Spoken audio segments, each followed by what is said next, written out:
This is in Japan, and those aren't cherry blossoms.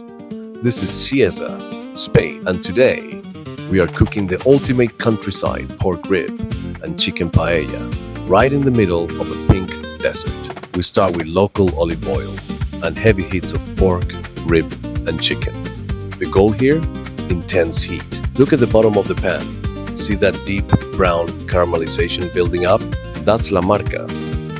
If you don't build that crust now, your rice will taste empty later. Get it golden, get it crispy. Clear the center. Drop your greens right into the pork fat. Now, fresh grated tomato goes in to deglaze the pan. Watch how it lifts all those caramelized meat juices right off the steel. Hit it with sweet smoked paprika. Stir it for 5 seconds so it doesn't burn. And lock those flavors in. Drown it in hot chicken and meat stock. Now, the magic. Put down the yellow food coloring. We are using real saffron. Crush the threads between your fingers. It's going to turn this broth into liquid gold. Let this simmer for 10 minutes so the broth absorbs the spirit of the countryside. Bomba rice goes in. We distribute it evenly across the pan, and now we don't touch it.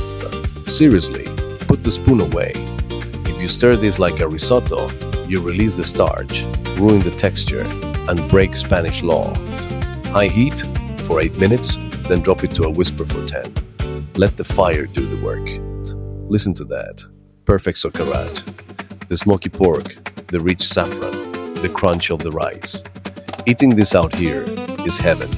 So tell me in the comments, are you still team seafood?